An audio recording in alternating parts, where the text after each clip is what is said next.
It's Huluween on Disney Plus. Watch frightful family favorites like Hocus Pocus and Tim Burton's The Nightmare Before Christmas on Disney Plus. I am the Pumpkin King! Then take the terror to 10 with a thrilling new remake of The Hand That Rocks the Cradle, Scream, and more with Huluween on Disney Plus. All these and more streaming this Halloween season with Hulu on Disney Plus. Bundle subscription required. 18 plus. Select Hulu content via Disney Plus. Additional content on Hulu app. Terms apply. Visit disneyplus.com/Hulu for details. This episode is brought to you by Nespresso and Samra Origins by The Weekend Coffee Collection. Introducing Samra Origins. My collaboration with Nespresso is a connection to my roots, to my mother, Samra. Coffee that hits the right notes. It transports you. Crafted with unique notes and bold, soaring flavors. Experience a taste that moves you. Nespresso and Samra Origins. Discover more at Nespresso.com. Brianne, okay, so what happened? Thanks for reaching out to me. You know, I thought of you because my dad, he lost his Facebook account. He ended up Googling Facebook customer service, which both you and I know that doesn't exist. He got in touch with somebody who was a bad actor. I call the number, hey. And in this case, 1 ringy-dingy, 2 ringy-dingy. Hello, how can I help you? Oh, bingo. I am ecstatic at this point after a week of pulling my hair out wondering, how am I going to get this back? How is this going to work? Somebody answered the damn phone. I can't believe it. They ended up convincing him to download this app, and they walked him through everything over the phone, took control of his phone via this app. This is the story of what happens when a musician, it doesn't have to be a musician, this week it is, and a scammer meet in a system where social media users cannot get the help they need. I'm Beau Friedlander, and this is What the Hack, the show that asks, in a world where your data is everywhere, how do you stay safe online?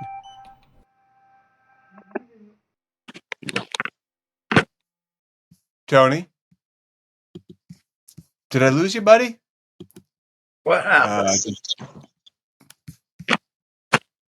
This is Tony Bongiovanni. He is the father of my colleague, Brianne Smith.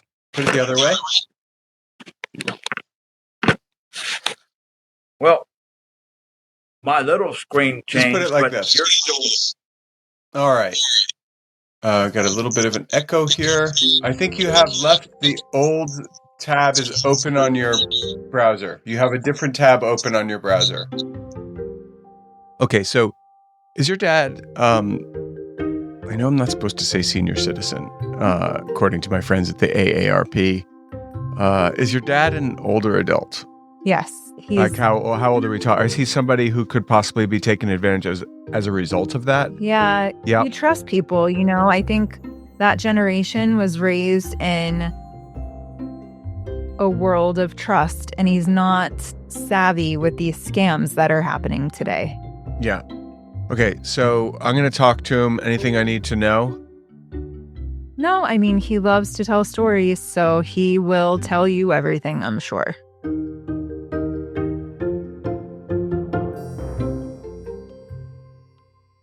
Tony Bongiovanni, now, I heard about your story through your daughter who works with me. She's a colleague, and it is a story that I know has happened to a lot of older adults. The sound here is a little different because we had to move to a different platform that aligned with Tony's device and also his skill level in using those devices.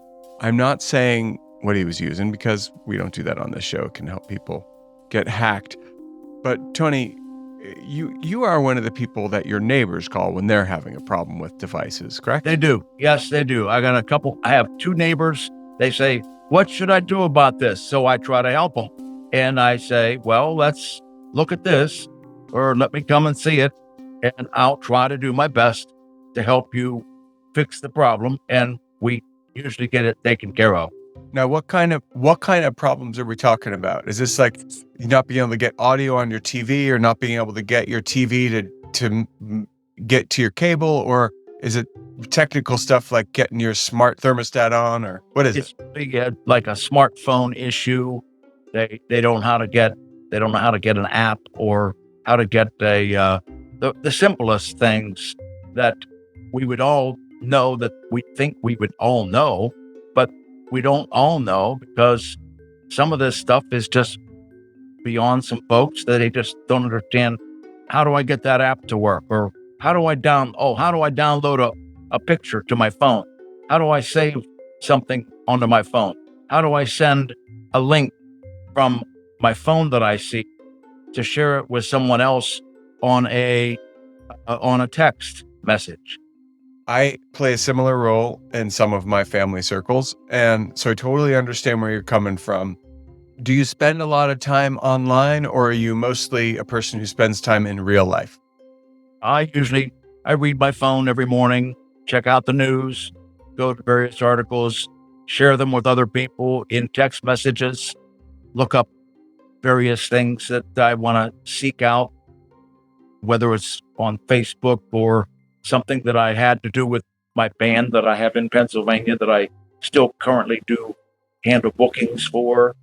Did you just say you had a band in Pennsylvania?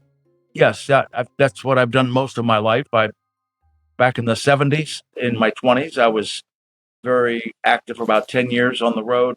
Back in those days, there were bands 6 nights a week performing in hotel lounges, and we eventually became out of Pittsburgh, a 5-piece Las Vegas style show band that did 2 floor shows each night, traveled anywhere out of Pittsburgh and in Pittsburgh to Illinois, Michigan, Virginia, Florida, up and down the eastern seaboard, and performed 6 nights a week in those showroom type hotel venues. That's what I did. And by the way, that was in the 70s, in my 20s, and it was a lot more fun to be 20 in the 70s than it is being 70 in the 20s.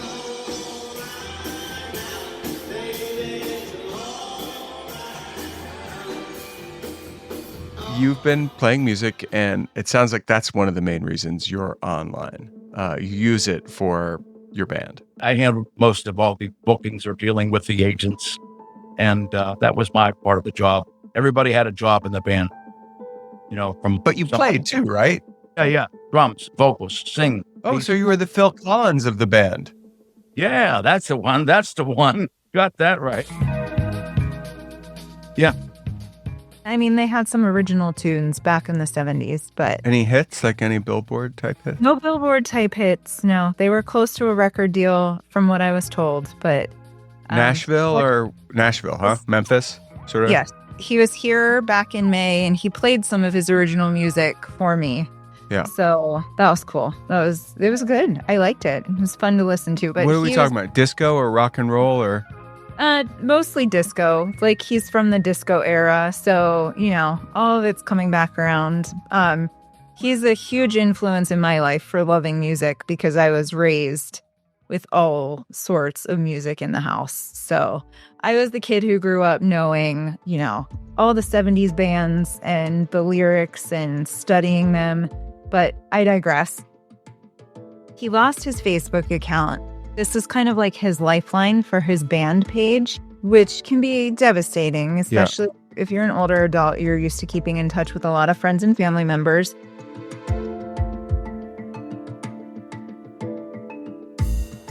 Tony, let's go back to the day this happened. You said you woke up, and when you do that, you usually check the news or on your phone, right? You check Facebook, and that's how this all started.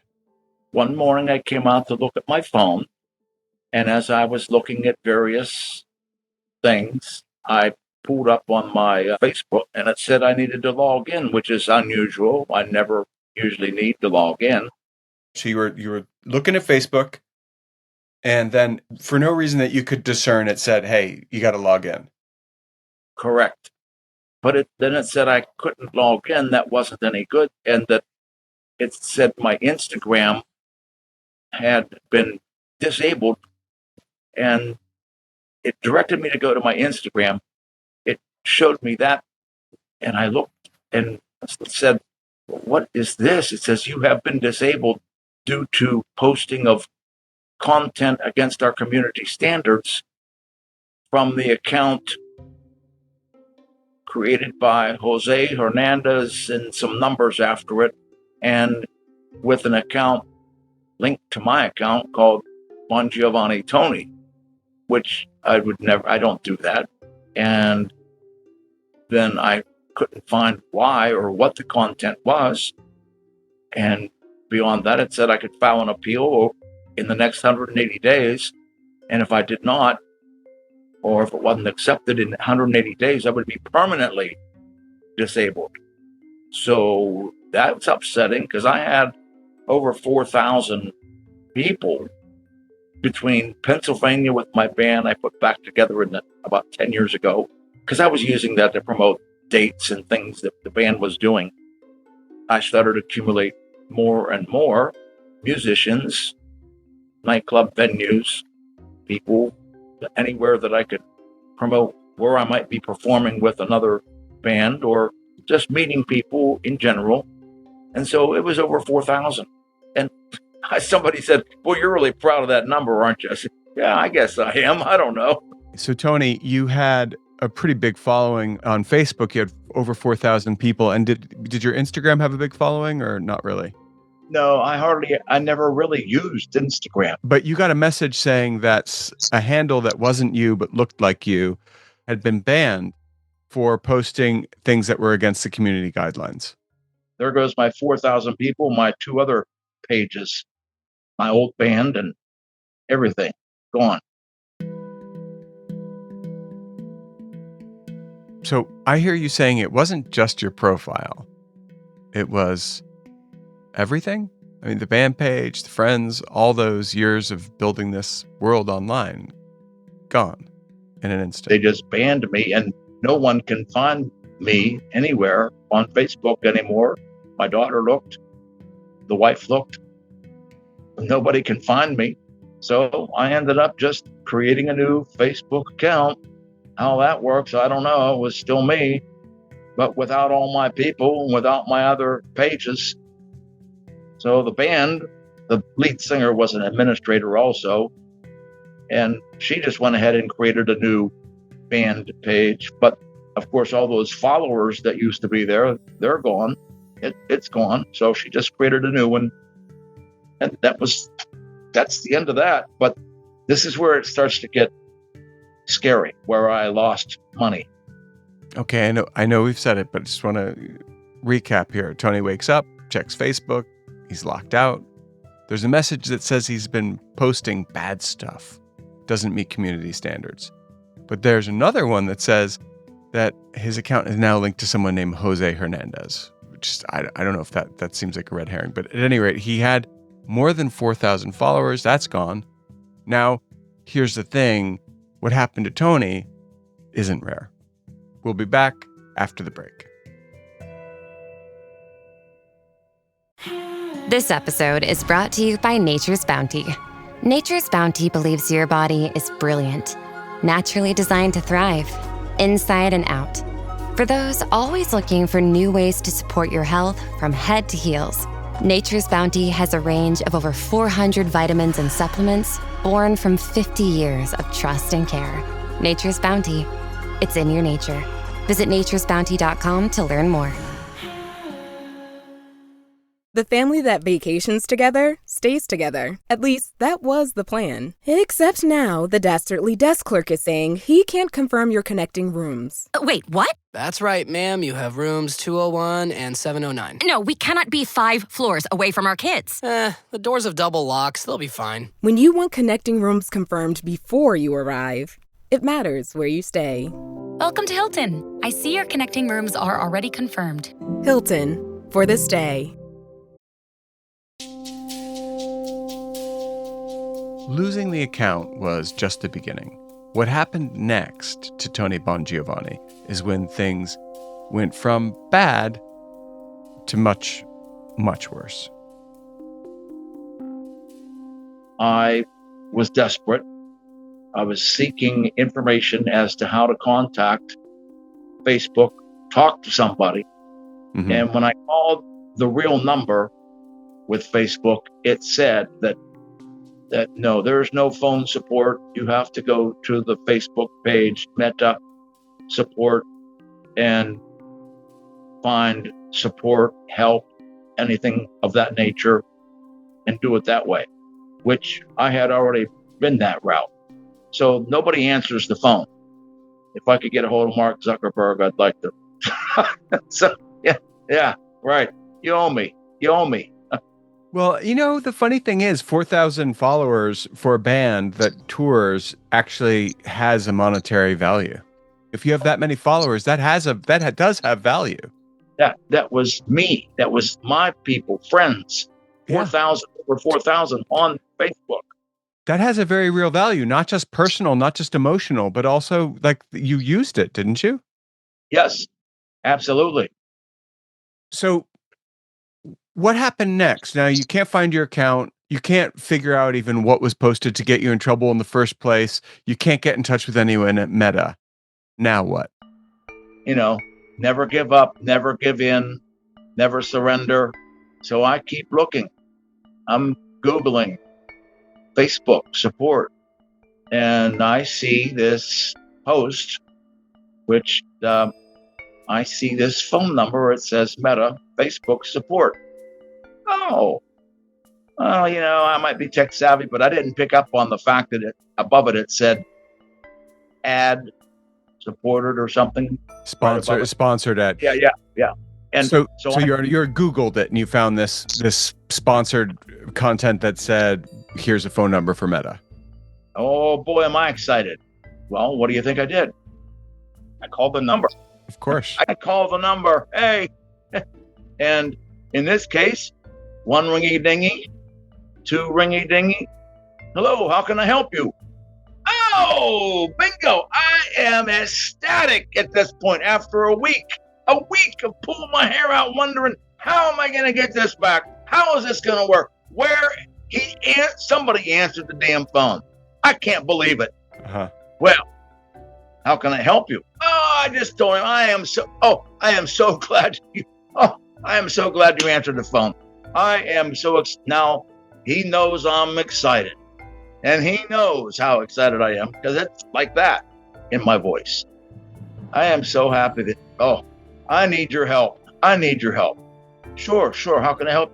Well, my Facebook account, and I tell that story that I told you about the whole deal. Waking up, looking at it, Instagram, Jose Hernandez, blah, blah. Okay. Let me, I'll help you. I'll get you taken care of, that is.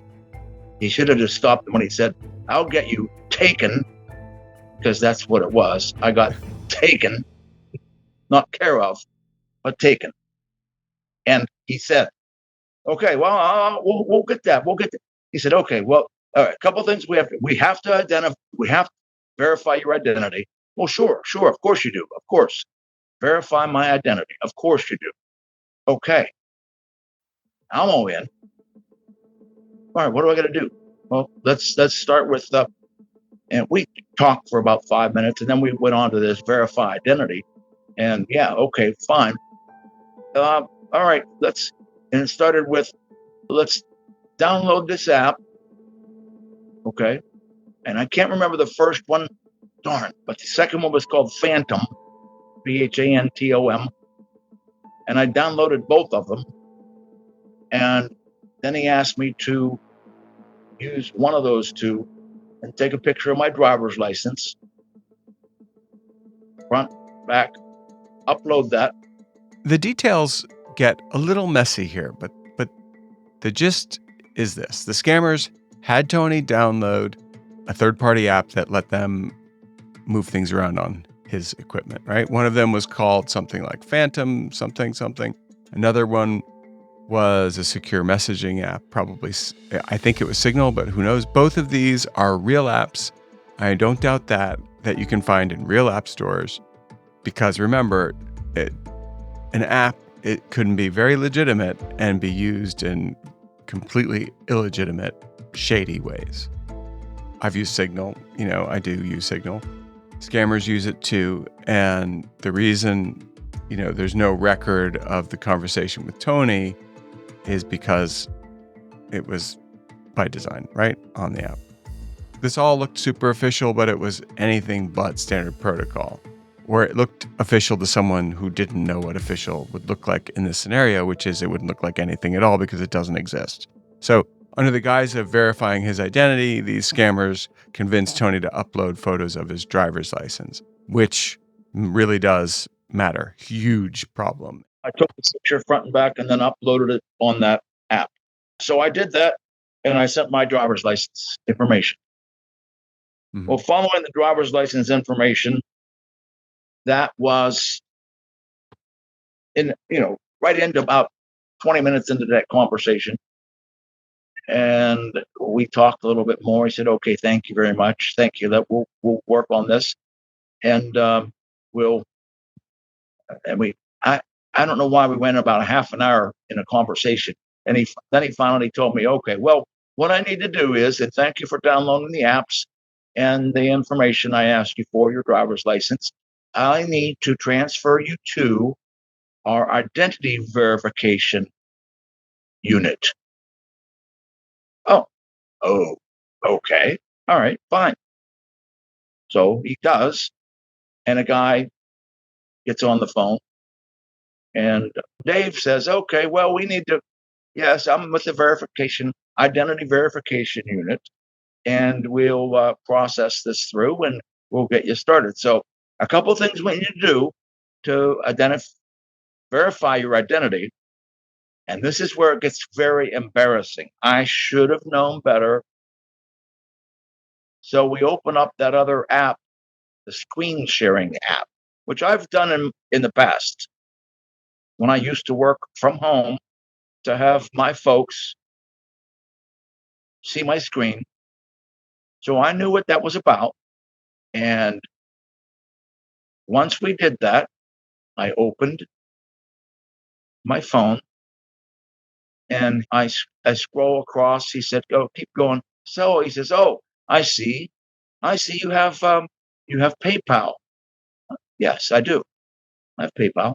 He said, go ahead and open that. So I open PayPal and he sees $57. Well, that's not of any value, is it? $57. So he goes on to, he didn't say that. That's what I'm thinking in hindsight. He says, okay, well, you can close that. And let's look further. He says, oh, wait a second. I see you have Robinhood. Oh, and if you're not familiar with Robinhood, I started playing with that almost 10 years ago to buy a little bit of stock here and there. So you were buying stock, or you're buying parts of stock on Robinhood. You have a decent sized portfolio there? Well, I'm looking at about 12,000. Okay. And he saw that number automatically. Okay. And he thought, oh, bingo.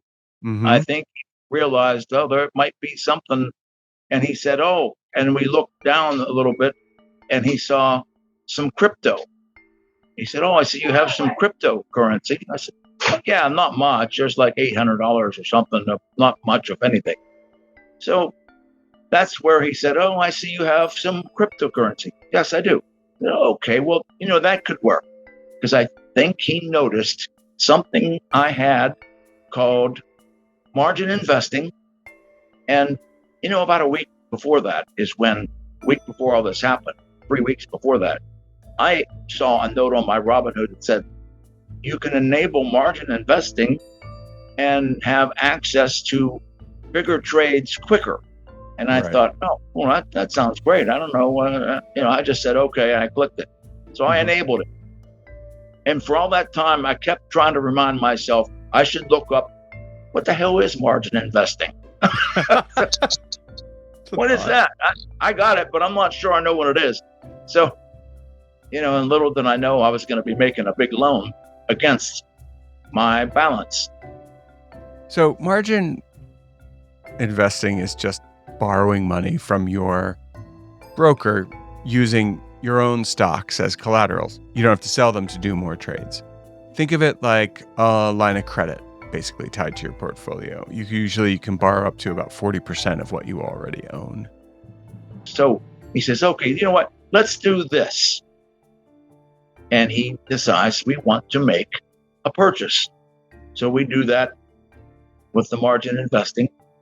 And he is said, choose the Ethereum. And I choose it. He said, okay, well, all right, put in to purchase and put in something like, he's told me $900 or something like that. I think that's what it was, 900. And this is where it starts to get embarrassing, because I did that.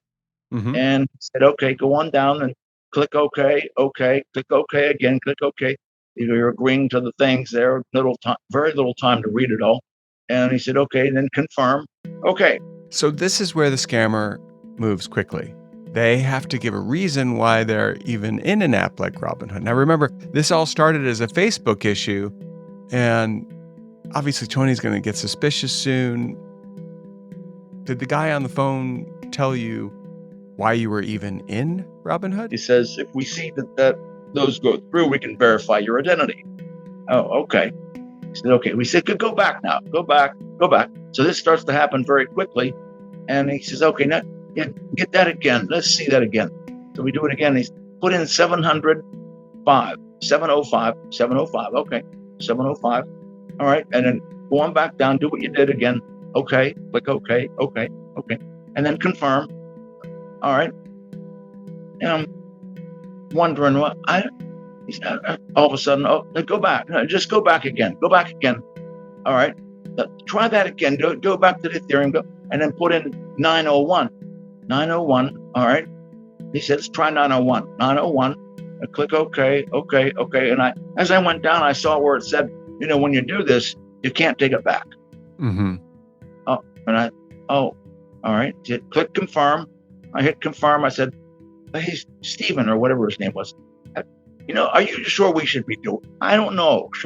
I don't know if we should be doing this. Mm-hmm. This seems like I'm getting kind of uncomfortable. Oh, no. He said, no. Oh, no. It's fine. You trust me. We're getting your identity verified, and we'll get your Facebook all back in order. As soon as we see all this goes through, we can get it verified, and everything will be fine. So that's kind of like when they do like a 1 penny charge on a credit card to see if it... Yeah.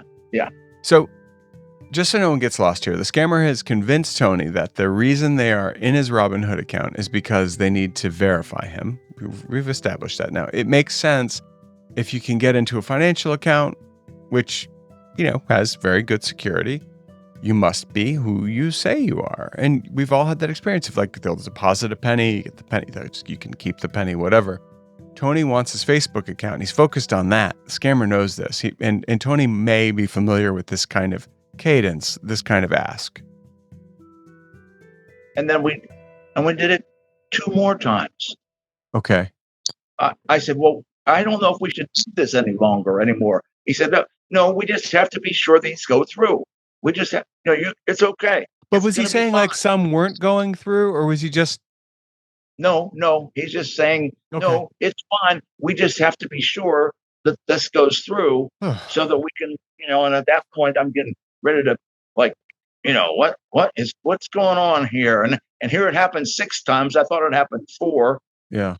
And when I look back at it, it was 6 times, 6 transactions, because I get the email for every one of them. And when I looked back, I saw 6. I thought, I didn't think I did it 6 times. That's how quick this seemed to just fly by. 6 times. And the amounts all added up to about a little over $4,800. 6 transactions, nearly $5,000 gone in minutes. And the scammers weren't finished. Tony knew something was wrong, but the damage was already done. After the break, what happened when he finally stopped answering, and the fight to recover what he lost.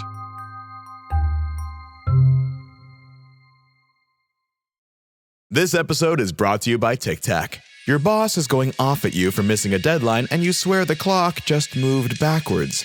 Suddenly, you remember the pack of Tic Tacs on your desk.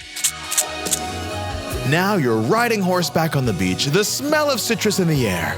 And what's this? Your boss is sitting behind you, breathing heavenly fresh mint. Refresh your mouth and mind and share your good vibes with Tic Tac. Hey, this is Bill Simmons from the Bill Simmons Podcast, here to help you make the most of your summer with Michelob Ultra. a superior light beer worth playing for.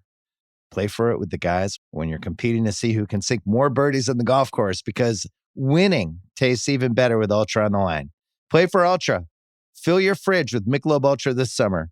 Enjoy responsibly. Copyright 2025 Anheuser-Busch Michelob Ultra Light Beer, St. Louis, Missouri. I was like, Dad, this doesn't sound good. This is Brianne Smith, again, Tony's daughter. He called me. I want to say, well, it was already after he had gone through everything with the scammers. But he did call me, and as soon as he said, I looked up the phone number online for Facebook customer service help desk, and I'm like, oh, Dad, like, I hate to break it. Oh, because you were like, that doesn't exist. Yeah, that's not real. Like, there's no customer service for Facebook, not a phone number you can call. You know what's interesting, Brianne? I'm looking right now.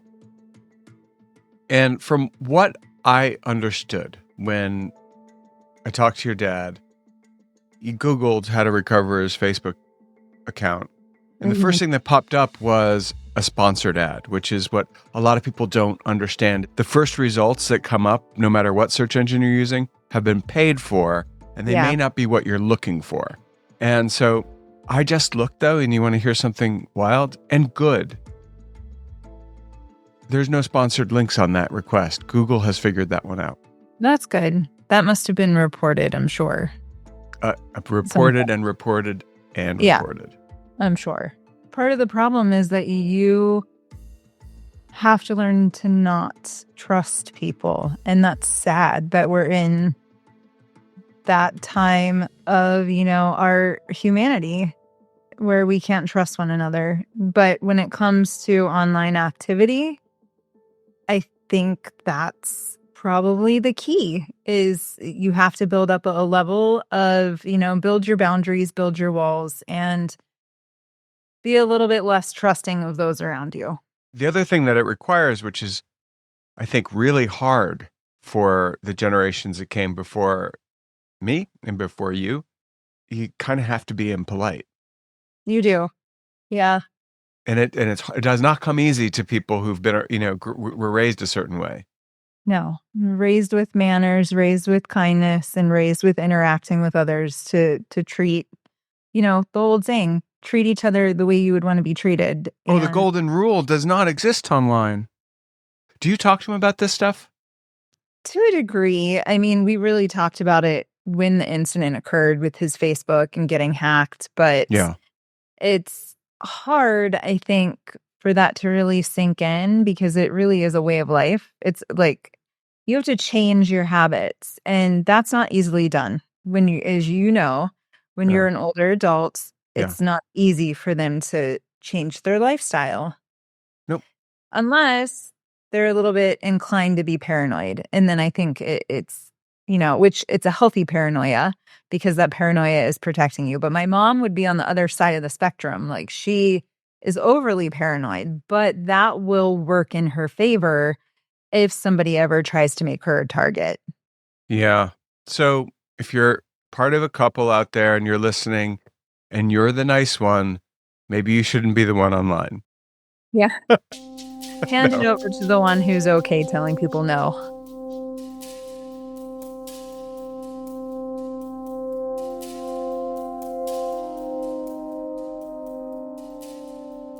And Tony was the nice one on the phone call, right? The scammers knew it. And so it went the way these things go far too often. I said, you know what? Now I'm really uncomfortable. I'm a little bit older. It's almost been 2 hours now. I need to go in, and I need the facilities. I need to go in the house. And he said, well, I'll call you right back. I said, no, that's okay. He said, well, when? I said, not right now. He said, about 30 minutes. No, I just thought, what am I going to, how about 4:00? And that was about 1:30 in the afternoon. Okay, I call you at 4:00. Okay. All right. Goodbye. Okay. And sure enough, and then I was, I'm thinking, what the hell did I just do? What did I just do? What did I just do? I don't know about 4 o'clock comes. He calls. I did not answer. He calls again. Did not answer. 1 minute later, he calls again. No answer. I didn't answer that. No. And at one point, they must have had to call me at one point, by the way, because I said, it says Michigan. Michigan. I said, what? I thought you guys were in California. Oh, no. Well, we work from all over the country. I said, well, that makes sense. I used to work from home, so I know that people do work from all over the country. Okay, Michigan. And he had sort of an off accent. But then after that, he called, like I said, 4 o'clock. No, I did not answer those calls. And that's when I got on the horn with my daughter. I said, this is what I think might have happened. So we start looking all this up. She cannot find me anywhere on Facebook. She cannot find any Jose Hernandez anywhere. She told me, well, I called that number, Dad, and I didn't talk to them, but they called me back and I didn't answer. They called me 3 times and I did not answer. She said, okay, well, then she called that number that they gave me and the number that I had originally called about Facebook Meta support. She called both of those phone numbers for me. But anyways, it went nowhere. It was too late. So that's when it hit you. The money was taken out. And of course, it went to a crypto wallet, which are untraceable. You're not getting your money back. And that was the point that I realized when Robinhood wrote back and said, it looks like you were a victim of a scam. And unfortunately, there's nothing that we can do about it. But here are the suggestions. And they, of course, list 30 different things that you should and should not do. Yeah. And I'm thinking, boy, am I so embarrassed about this. So eventually I had to go to my little bit of savings that was left somewhere else and make most of that portion and move $5,000 to Robinhood to cover the margin and a little extra for the interest that they charge. So that got taken care of and I was taken. And so what was the grand total? Well, I moved 5,000 out. So I moved 5,000 into Robinhood. My total was over $4,867 plus the interest. Wasn't a lot of interest. So I just took an even 5,000 and sent it over to Robinhood, covered it all, wanted to be sure it was handled. So I could close. You cannot close margin investing while there is a balance unless you pay the balance in the margin section. Mm-hmm. That has to be satisfied. Yeah. Which I did and made sure that was done. That's why I moved the $5,000, make sure that was enough to handle it all. Done. End of story. Embarrassing. I cannot believe I allowed that to go on as long as I did because I was so desperate to get my Facebook account back that he wanted to verify my identity by those transactions. And realizing afterwards, unbelievable. Sad but true.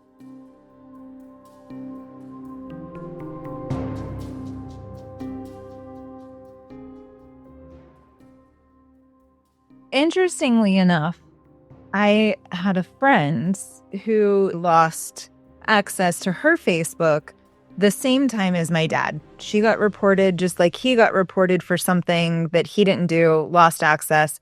She got reported for something she didn't do and lost access. And I was able to tell her, hey, just so you know, this kind of sounds similar to the situation my dad's going through. Don't reach out to anybody. Don't ask for this account to be restored. Just, you're going to have to kind of like let it go. But at least she wasn't targeted as well. Because I think that's kind of what they were hoping for was if we are able to hack into their Facebook, get it taken down, get it removed, they will reach out to us. And if you do it enough to a certain amount of people in that age bracket, you're increasing your likelihood more, that they're going to reach out to these scammers, and then the scammers will be able to take advantage of them. It's just a sales lead. They're just doing lead generation. Yeah. That's all they're doing, except they're not selling anything, they're taking. Tony's story is a painful reminder of how easily a consumer-unfriendly system can be weaponized by scammers. Tony was desperate to get his Facebook account back, his digital lifeline to his band, his community, his friends, after it was gamed by hackers and disabled. That desperation, combined with a sponsored ad, in this case a completely spurious, adulterine, fraudulent, sociopath-generated ad for Meta, Facebook support, doesn't exist, served up by Mammon Incorporated, aka Google, led him straight into the hands of a scammer. In Google's defense, they are cracking down on this sort of thing. All right, so Tony is taken for nearly $5,000 because he was a trusting person looking for a solution to a very real problem. The key takeaway here, as Tony's daughter Brienne put it, is a sad one. The golden rule does not exist online. You have to cultivate paranoia. You have to be impolite. Mean. Even mean. If a customer service agent asks you to download an app, share photos of your ID, make financial transactions to quote unquote verify your identity, just hang the up. It doesn't matter how desperate you are. I don't care. Hang up. The responsibility for this doesn't fall only on the victim. This scam was a direct result of two things, right? First, Meta's decision not to provide an effective account recovery system for its users. And second, Google's hopefully permanently past failure to adequately police its sponsored search results, which turned an ad into a lead for scamming people. The takeaway? Pause. Do nothing. Go for a walk. Think about it for a week. Move on. Really. Like, the only thing that comes of taking action when you're scammed is getting further scammed and losing time. That's it. Game over. War's over. You lost. Can't win them all. All right. So, listen, you can win them all if you pause. And now it's time for our tinfoil swan, our paranoid takeaway to keep you safe on and offline. Desperation is the theme. It's commodified by scammers. When a heavy user of social media loses their account, they lose their community, their memories. It creates a vacuum. And what fills that vacuum? Jerks, louts, bullies, butchers, cachinnating cockatoos. They don't have to break down the door because Meta leaves it wide open for them. Remember the equation, people. No human-assisted support plus sponsored search ads equals a dragnet for scammers. You want to stay safe? Treat every customer support number that you find on Google like a live wire in a puddle. Don't go anywhere near it. Don't trust it. And for goodness sake, don't throw your driver's license or your passport or your retirement money at it. Okay? Assume that out there in the digital ether, the only people who want to talk to you on the phone about your missing social media account are the people who want to empty your pockets. That's it for this week's episode of What the Hack. Thanks for listening. See you next week.